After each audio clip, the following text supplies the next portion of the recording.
Écoutons-le. Ces vaccins ont augmenté l'épidémie. C'est les pays qui ont eu le plus de vaccins, qui ont le plus de cas actuellement.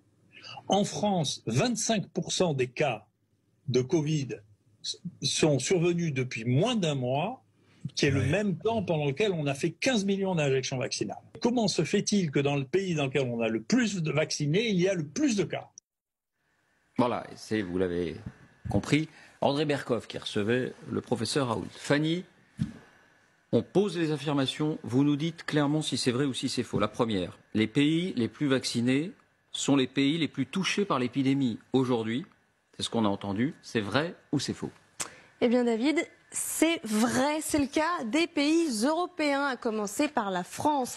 90% des plus de 12 ans sont complètement vaccinés, 78% de la population totale.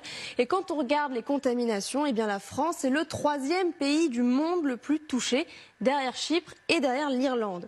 Il y a beaucoup d'autres exemples par ailleurs. Le Danemark, 80% de sa population est doublement vaccinée.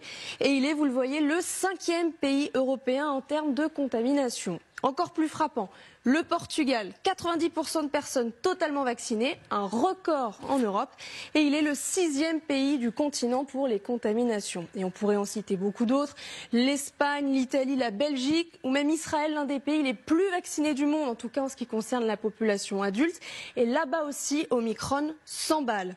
Dans le reste du monde, c'est aussi le cas de l'Australie, 77% de sa population est complètement vaccinée, et pourtant aujourd'hui elle fait face à un mur de contamination. C'est le cas aussi de l'Argentine, alors qu'à l'inverse, dans la plupart des pays africains, vous le voyez, eh bien, ils sont très peu vaccinés et très épargnés en même temps par cette épidémie.